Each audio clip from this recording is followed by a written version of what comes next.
হচ্ছে লিয়াজু ভিত্তিক যে ছাত্র সংগঠনগুলো দেখি, আমরা আশা করি না শিবির থেকে এটা যেটা করতো সেটা হলো বড় ভাই ছোট ভাই একটা বিষয় ছিল যে আমি এটা হলে থাকবো, এর মানে দ্যাট মিনস হচ্ছে আমাকে বড় ভাইয়ের একটা তাবেদারি করতে হবে। যদি আপনার এখানে এসে আমাদের এই প্রকাশনা উৎসবটি কেমন লেগেছে? আলহামদুলিল্লাহ ভালো। ছাত্র বয়সে আমি যখন ক্লাস 7-8 ছিলাম তখন আমাকে হচ্ছে ভাইয়েরা হচ্ছে এই দিত, কিশোর কণ্ঠ দিত। তো ওখান থেকে একটা ভালো লাগা কিশোর কণ্ঠের পরে ওই যে সাহিত্য পড়ার যে আগ্রহটা ওইখান থেকে আমার শুরু। এখনো সেই আমি খুঁজি, যেহেতু ক্লাস টপার ছিলাম ওই হিসাবে আমাকে অলওয়েজে দিত আমার ভাইয়েরা দিত। আমাকে ভালো লাগতো, মানে ওই তখন থেকে আমার যে পড়ার হচ্ছে এই শুরু হয়েছে, সাহিত্য পড়ার পরে যে আগ্রহ শুরু হয়েছে সে থেকে আমি মানে অনেক বেশি সাহিত্য পড়ছি, ভালো লাগছে আমার কাছে। তো এ ধরনের ফেস্টিভ্যাল আসলে এখন দেখা যায় না সচরাচর, তাও হয়তো পট পরিবর্তনের কারণে এই ধরনের সুন্দর ফেস্টিভ্যাল আমাদের চোখে পড়তেছে। এগুলো আসলেই হচ্ছে অনেক অ্যাপ্রিসিয়েটেবল, কারণ হচ্ছে এটা দিয়ে হচ্ছে বিশেষ করে স্টুডেন্ট যারা পড়ুয়া তাদের জন্য হচ্ছে অনেক ইফেক্টিভ হবে। বিকজ এখানে যে সাহিত্যগুলা এগুলা নট অনলি শুধু হচ্ছে ছাত্র শিবিরকে প্রমোট করার জন্য, বাট অলসো আমরা যদি বলি একটা স্টুডেন্টকে যদি হচ্ছে সাহিত্যের জগৎ প্রবেশ করাতে চায় তাহলে এই ধরনের ফেস্টিভ্যাল আরো বেশি বেশি করা উচিত আমার মনে হয় আর কি, আমার দিক থেকে মনে আচ্ছা, হয়। আপনার আমরা তো গত 5ই আগস্টের পর থেকে ছাত্র রাজনীতির একটা ব্যাপক পরিবর্তন লক্ষ্য করতেছি।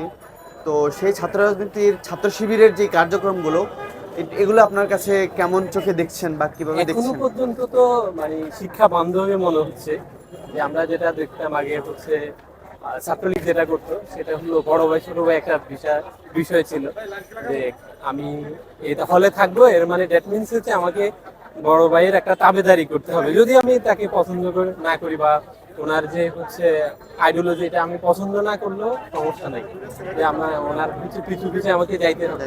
বাট এই জায়গাটা থেকে বের হয়ে এই তারা হচ্ছে ছাত্রশিবির এটা গতানুগতিক ধারা থেকে বের হয়ে ভিন্ন কিছু করতেছে, এটা আসলে অ্যাপ্রিসিয়েবল। আমি আবার ছোটবেলা থেকে মির্জা গালিব ভাইয়ের হচ্ছে অনেক ভক্ত। আচ্ছা, তো ওনার কথাও এটা যে তোমাকে এটা করতে হবে, বিষয়টা এমন না, নিজেকে পরিবর্তন করতে হবে। পরিবর্তন করার জন্য কেউ যদি মনে করে যে না এখানে আসা দরকার তাহলে আসবো, ওয়েলকাম।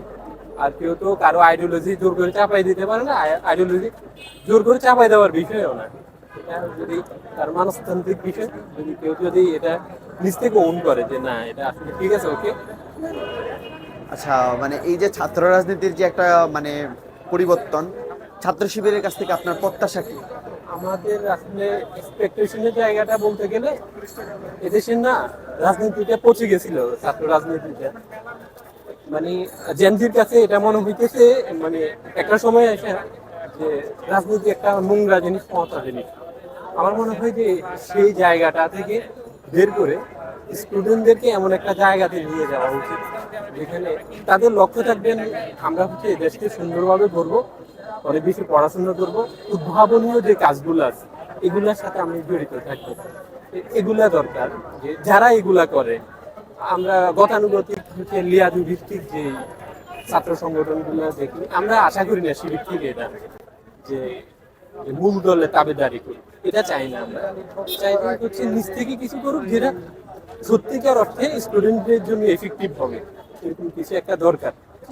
আপনার কাছে কি মনে হয় যে এই প্রকাশনা উৎসবটি সেরকমই একটি মানে আপনি যেই প্রত্যাশার কথা বললেন সেরকমই একটি মানে আয়োজন? হ্যাঁ অবশ্যই, আসলে আপনার যদি অ্যাভেলেবেল সাহিত্য ভান্ডার না থাকে বিজ্ঞানের দিক দিয়ে আমরা পিছিয়ে পড়বো। রাশিয়ার মানুষেরা যেটা করে, ওরা আমরা হাঁটতে হাঁটতে মোবাইল হচ্ছে স্ক্রলিং করি, আর ওরা হাঁটতে হাঁটতে মেট্রোতে বাসে ট্রেনে ওরা কিন্তু বসে বসে পড়ে। যে এই যে একটা আমাদের যে পড়ার যে মন মানসিকতা নাই, আমরা পড়াশোনা থেকে মুসলিম অনেক দূরে চলে গেছি। আমাদের কাছে এখন শুধু একটা পোস্টে ভাই একটা পোস্ট দিচ্ছে একটু পড়ে দেখি, বা ইউটিউবে 10 মিনিটের একটা হচ্ছে ভিডিও আসছে ওটা হচ্ছে একটু দেখি, আমাদের কাছে এইগুলো মনে হয়। শুধু আমি যখন একটা বই পড়বো তখন আমি হচ্ছে একদম ভিতর থেকে জ্ঞান আহরণটা করতে পারবো। তো এদিক থেকে মনে হয় যে না, ছাত্র শিবির যেটা করতেছে এটা অনেক ভালো বিষয়। স্টুডেন্টরা হচ্ছে মানে ওরাও হচ্ছে যে পড়ার যে মন মানসিকতা এটা সৃষ্টি হবে এবং এটা সৃষ্টি হওয়ার পরে এরা নিজেরা অন্য প্রকাশনী পড়ুক না এটা, এই যে পড়ার প্রতি আগ্রহী এটা তৈরি হবে। জি, ধন্যবাদ আপনাকে।